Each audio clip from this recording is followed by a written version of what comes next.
قانون دان اور مسلم لیگی لیڈر حسن شیخ پاکستان کی قومی اسمبلی کے ممبر بھی رہے۔ وہ لکھتے ہیں، عثمان بھائی رحیم بھائی سپاہی جو بمبئی کے معمولی سے بزنس مین تھے، پرائمری مسلم لیگ وارڈ نمبر 3 بمبئی کے صدر تھے۔ قائد اعظم بھی اسی پرائمری مسلم لیگ کے رکن تھے۔ 1942 میں قائد اعظم بیمار پڑ گئے۔ نواب بہادر یار جنگ ان کی عیادت کے لیے حیدرآباد سے بمبئی آئے۔ صوبائی مسلم لیگ کے دفتر سے انہوں نے ٹیلی فون پر قائد اعظم سے رابطہ کیا اور ملنے کی خواہش ظاہر کی۔ قائد اعظم نے انہیں بتایا کہ ڈاکٹر نے انہیں 2-1 دن کے لیے ملاقات سے منع کر رکھا ہے۔ نواب صاحب کو انکار ہوا تو عثمان بھائی نے کہا کہ نواب صاحب، قائد اعظم نے آپ کو تو وقت نہیں دیا، دیکھنا مجھے ملیں گے، میں ابھی ٹیلی فون کرتا ہوں اور وہ مجھے فوراً بلائیں گے۔ نواب بہادر یار جنگ ہنسنے لگے۔ عثمان بھائی نے فون ملایا اور کہا کہ عثمان بھائی رحیم بھائی سپاہی، صدر پرائمری مسلم لیگ وارڈ نمبر 3 بول رہا ہوں، میں پرائمری مسلم لیگ کے سلسلے میں آپ سے ملنا چاہتا ہوں، ضروری بات کرنی ہے۔ قائد اعظم نے بیماری اور ڈاکٹر کی ہدایت کے باوجود اپنے صدر کو وقت دے دیا۔ دراصل وہ اپنی پرائمری مسلم لیگ کے عہدیداروں کو ان کا مقام دیتے تھے، چنانچہ جب بھی بمبئی میں انہیں پرائمری مسلم لیگ کے جلسہ عام میں شرکت کا موقع ملتا تو وہ پرائمری مسلم لیگ کے صدر کو کرسی صدارت پر بٹھاتے۔ جسٹس یعقوب علی خان ایک واقعہ بیان کرتے ہیں، 1944 کا واقعہ ہے۔ قائد اعظم ریل میں سفر کرتے ہوئے نصف شب علی گڑھ سے گزرے۔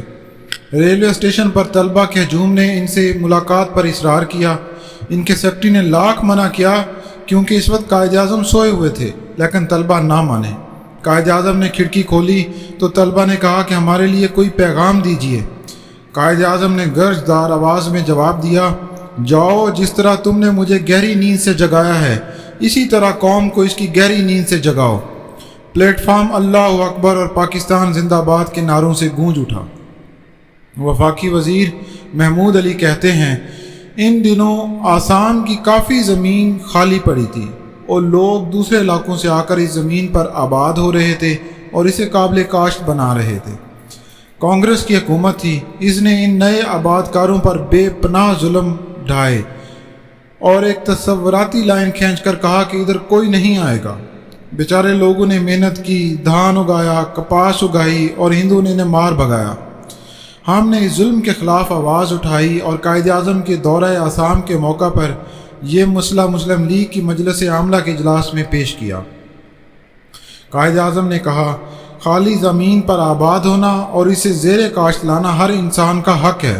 اگر کوئی قانون اس حق کی نفی کرتا ہے تو وہ سرے سے قانون ہی نہیں، ایسے قانون کو ہرگز اہمیت نہیں دینی چاہیے۔ انہوں نے خود ایک قرارداد کا مسودہ تیار کیا جو مجلس عاملہ نے منظور کر لیا اور قائد اعظم نے فرمایا، پھیل جاؤ اور جہاں جہاں خالی زمین نظر آئے کاشت کرو۔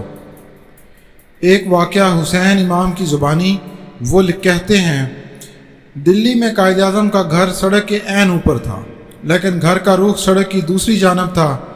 اس رخ پر گھر کے بالکل سامنے محکمہ PWD کے کچھ کوارٹر تھے۔ محکمہ والوں نے ان کے گھر کے سامنے بیت الخلاء بنانے شروع کر دیے۔ قائد اعظم کے دوستوں نے ان سے کہا کہ آپ PWD والوں سے بات کریں، وہ کبھی آپ کی بات رد نہیں کر سکتے، لیکن قائد اعظم نے کہا کہ میں ذاتی کام کے لیے کسی سرکاری محکمے کا احسان نہیں اٹھانا چاہتا۔ اس کے تھوڑے دن بعد ایک موقع پر قائد اعظم نے اپنا دایاں ہاتھ میز پر گھماتے ہوئے کہا، like this turned my house, میں نے اپنے گھر کا رخ یوں بدل دیا۔ انہوں نے گھر کو گرا کر اس کا رخ تبدیل کر لیا، محکمے والوں سے بات نہ کی۔